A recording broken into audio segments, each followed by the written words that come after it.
Adolf Hitler, the shadow of the 20th century. We begin, not in the fiery ruins of Berlin, but in a small town in Austria.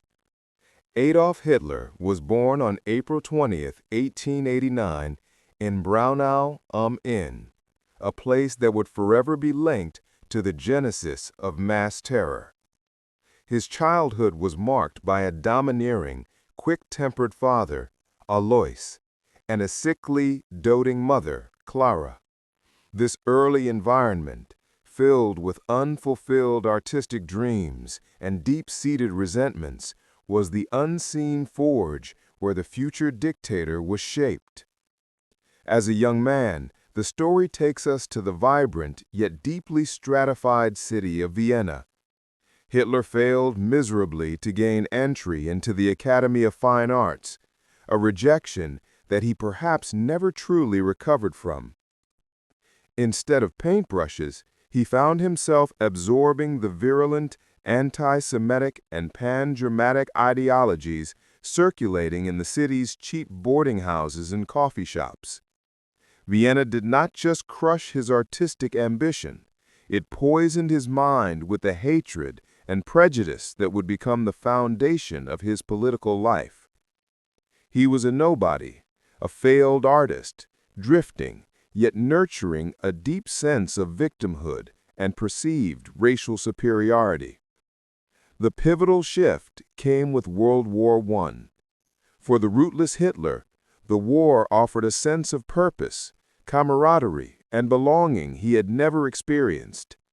Serving as a dispatch runner on the Western Front, he found meaning in the collective sacrifice, a feeling that Germany was his true motherland. Germany's crushing defeat in 1918 and the subsequent Treaty of Versailles struck Hitler like a personal betrayal. This was the moment the angry, disillusioned soldier decided to trade his rifle for a political platform. His rise in the 1920s is a dark marvel of political manipulation.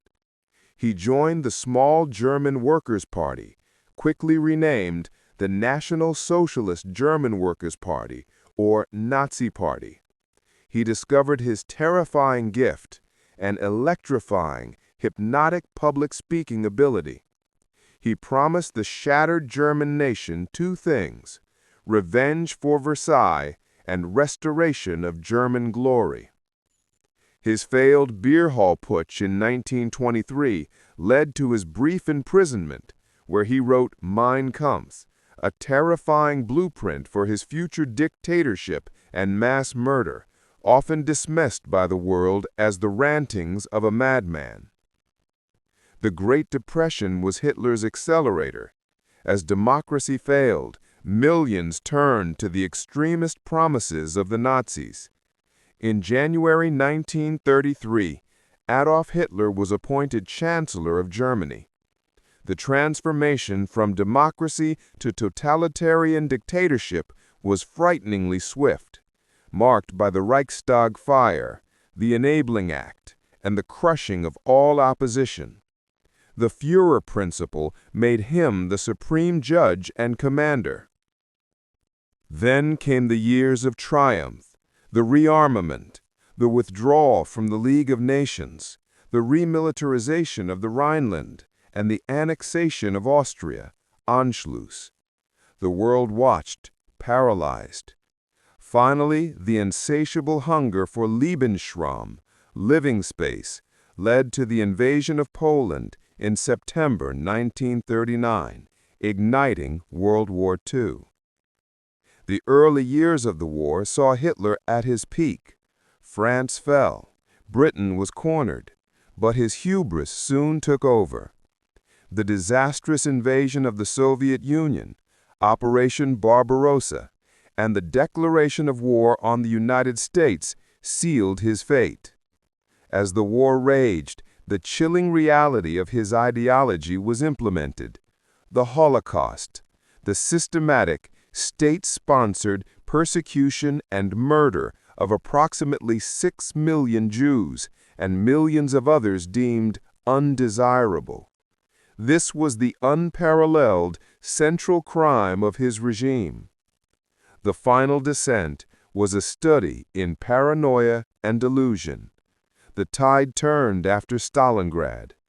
By 1944, Allied bombers pounded Germany, and Soviet armies closed in from the east.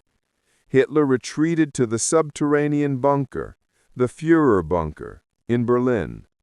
Surrounded by loyalists and reduced to a sickly, shaking shell, he raged against imaginary traitors and issued orders to non-existent armies.